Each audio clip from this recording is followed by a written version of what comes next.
take a moment, just one moment to pause. Can you hear it? The constant noise of the world around us, the opinions, the pressure, the notifications, the demands. It's loud, it's fast, it's relentless. In a world that rewards the loudest voice, where chaos often drowns out clarity, there is a rare and powerful strength: composure.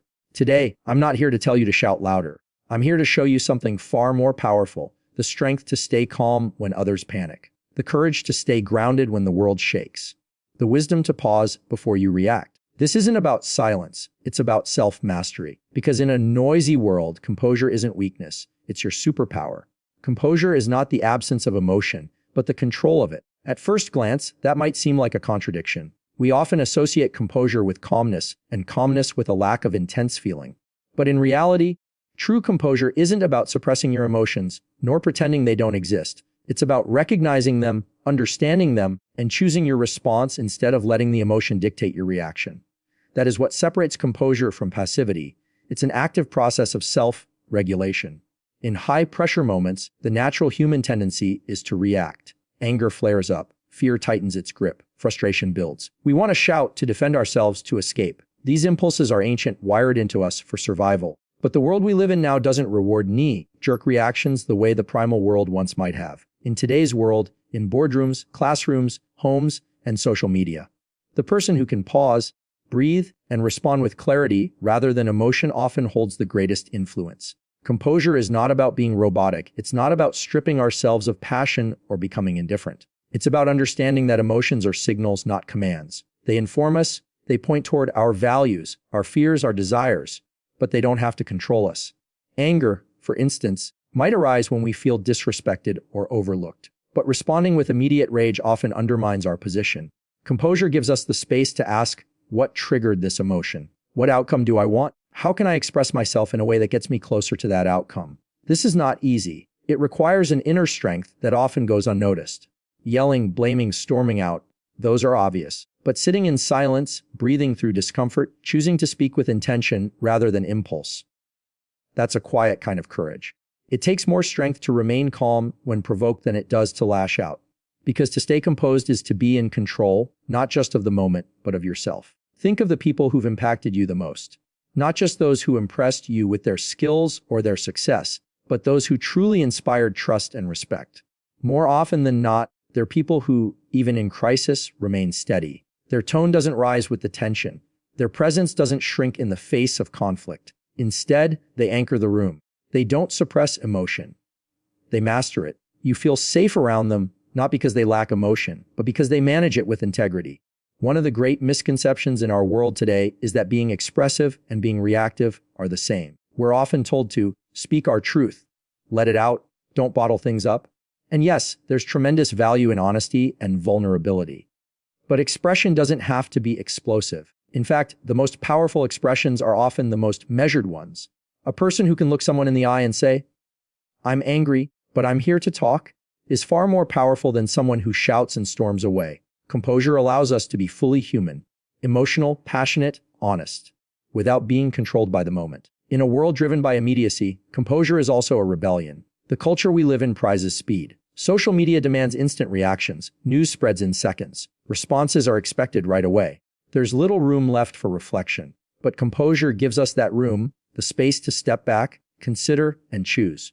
It reminds us that we don't have to match the world's pace. We don't have to respond just because we're being provoked. We can choose to slow down, even if everything else is speeding up. In personal relationships, composure builds trust. Arguments are inevitable, misunderstandings happen, emotions flare. But when one person can hold steady, not in a cold, disconnected way, but in a grounded, respectful way, it can de-escalate a fight, open the door to understanding, and invite deeper communication.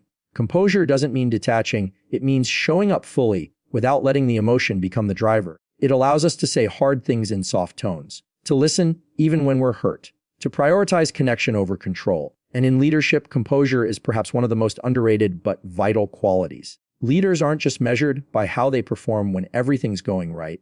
They're defined by how they carry themselves when things go wrong, when deadlines are missed, when criticism is flying, when morale is low. In those moments, the leader's energy becomes the team's energy. If the leader panics, the team scatters. If the leader blames, the team closes off.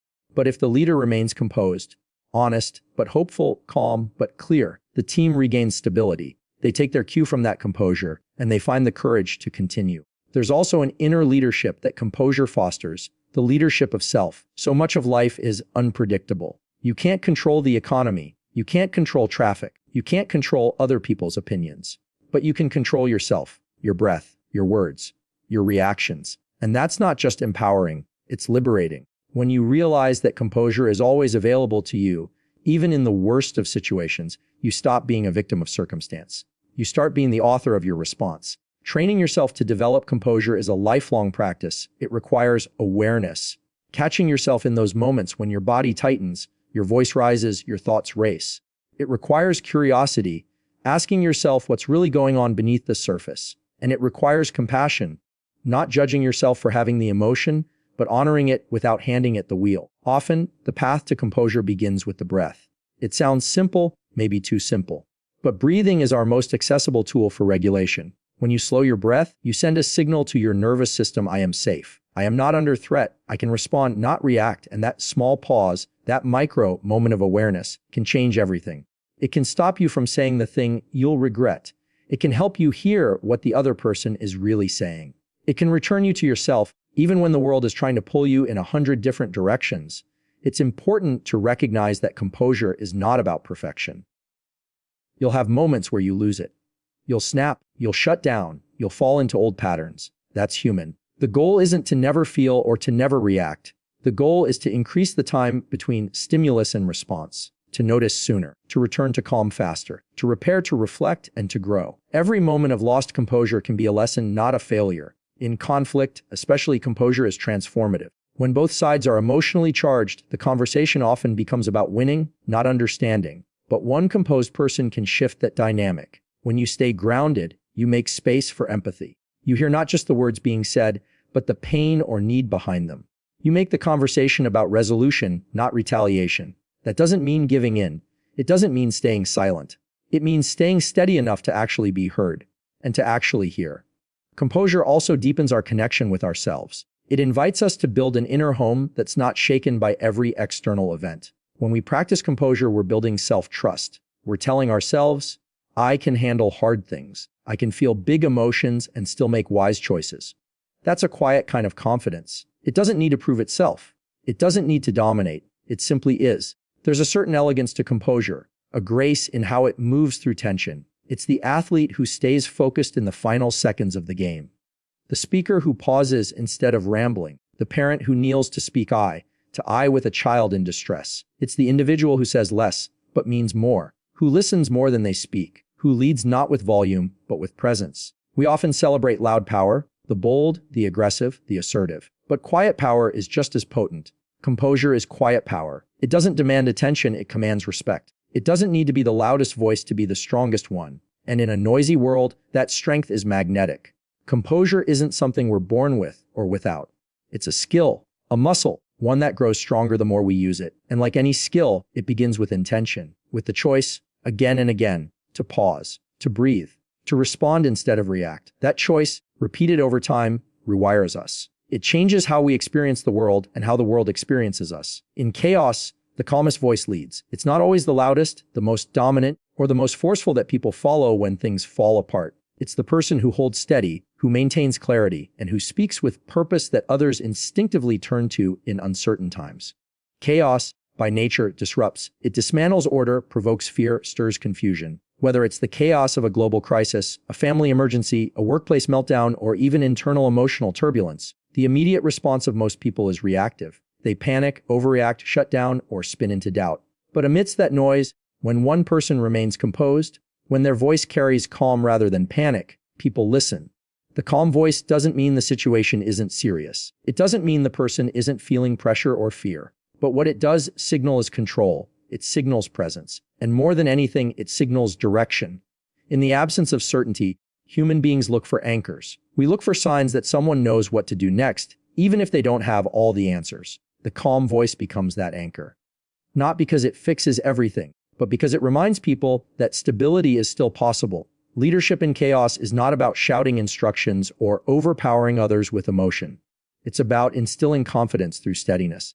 People follow those who appear to be unshaken, not because they believe that person is invincible, but because they believe that person won't abandon rationality when others do. The calm voice leads not with dominance, but with assurance. It says, I am still thinking clearly. I am still here. I will not let fear control me, and you don't have to either. In military training, in emergency response teams, in cockpit drills for pilots, calm communication is emphasized over everything. You can have all the training in the world, but if you panic in the moment, that knowledge gets buried under emotion. The same applies to daily life. Whether you're managing a team or raising children, dealing with a disagreement, or navigating a personal loss, your ability to maintain a calm presence impacts not only how others experience the situation, but how they manage themselves within it. Calm is contagious. Just as panic spreads quickly, as one person's anxiety fuels another's, calm can be just as influential, if not more. When one person slows their breathing, lowers their voice, and centers themselves, others unconsciously begin to mirror that energy. It's not about pretending the chaos doesn't exist. It's about choosing not to be swallowed by it. That's where leadership begins, not with control over others, but with control over oneself. There's a deep psychological effect that calm voices have on the nervous system. When people are panicked, their fight or flight response is triggered. Their adrenaline spikes, their thinking narrows, their bodies prepare to react. But when they hear a voice that is low, steady, and deliberate, it cues their nervous system to re-evaluate. It signals that they may not be in as much danger as their mind initially believed. It brings people back into a state where they can think, process, and act more effectively. It's important to note that calmness in chaos isn't passive. It's not about being emotionally detached or pretending not to care. It's active. It requires intense internal effort to regulate your reactions when everything around you is telling you to panic. That inner regulation, that ability to feel the fear and still choose poise, is the hallmark of true leadership. It separates those who respond from those who merely react. Think of historic leaders during moments of great upheaval. The ones who are remembered, the ones who moved people forward, were rarely the most aggressive. They were the ones who could step into the noise and offer a voice that cut through it, not by volume, but by clarity. Martin Luther King Jr., for example, didn't shout his way into history. His voice carried calm conviction.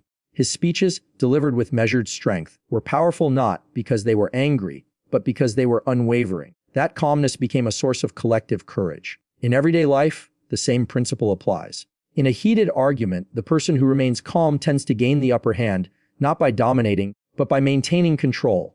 In a workplace crisis, the team member who can articulate thoughts without panic often becomes the de facto leader, even if they don't hold the title. People follow calm because calm suggests direction. It suggests someone is still thinking clearly while others are overwhelmed by emotion. This isn't to say that emotion has no place in leadership or in crisis. Emotion is human. It's what connects us. But unregulated emotion that drives decisions without discernment, can create more damage than the original crisis. Calmness allows space for emotion without being controlled by it. It honors the reality of what's happening while still choosing to move forward deliberately. Cultivating a calm voice in the middle of chaos starts long before the chaos arrives. It's a discipline, a practice of building self-awareness, of developing tools for emotional regulation, of knowing what grounds you. It involves learning to breathe through discomfort, to pause before responding, to listen more than you speak, and to trust in your ability to handle uncertainty. These are not qualities that appear magically in crisis. They are built in the ordinary moments before it. Sometimes the calm voice is not the leader everyone expects. It might not be the one in charge. It might not be the one with the most experience. But when things go wrong, people recognize its value instantly. They gravitate to it. Because in chaos, most people want one thing above all: reassurance. Not false optimism, not empty promises, but the presence of someone who can hold steady while the ground shifts. That presence becomes a compass. We see this dynamic in parenting, too. A child who is frightened or upset doesn't respond well to a parent who matches their distress with more distress. What calms a child is the sense that their caregiver is not afraid, that someone bigger, stronger, and wiser is still in control. The same applies to teams, relationships, communities. People look to the calmest person in the room to determine how serious the problem is, how to act, and what to believe about what's happening. In an age of constant noise, digital noise, emotional noise, societal noise, the calm voice is increasingly rare and increasingly necessary. We live in a world that rewards hot takes, instant reactions, and emotional extremes. But real leadership, especially in times of disruption, calls for something different. It calls for a kind of calm that isn't the result of ignorance or avoidance, but of clarity and depth. Calm leadership doesn't always mean speaking softly or slowly. Sometimes it's about tone. Sometimes it's about timing. Sometimes it's simply about presence, the energy you bring into a room. A calm presence can be silent and still have more impact than 1,000 words. It reassures people without needing to convince them. It provides structure where there is none. It becomes a focal point, not because it demands to be, but because it resonates with what people need most: stability.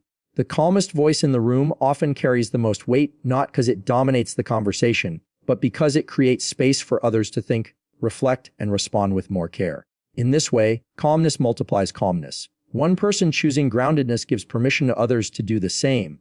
It breaks the chain of escalating reactivity and models a different path forward. This doesn't mean calm leaders never raise their voices or show passion. They do. But they do so intentionally. When a calm person finally speaks with intensity, people listen, because they know it's deliberate, not impulsive. The weight of their words is amplified by the restraint they've shown until that point. Their passion is powerful precisely because it's not constant. In moments of collective anxiety, whether in organizations, communities, or families, the person who can say, "Let's pause, let's think, let's not rush to act just yet," becomes the leader people trust. That trust isn't built overnight. It's built over time through a consistent pattern of thoughtful responses, emotional steadiness, and grounded presence. Even internally, your calm voice leads. In your own mind, during moments of overwhelm or self-doubt, you have many voices competing for attention: the anxious one, the critical one, the fearful one. But you also have a calm voice, a wiser part of you that isn't reactive, that can see the bigger picture. The more you practice listening to that voice, the more influence it gains.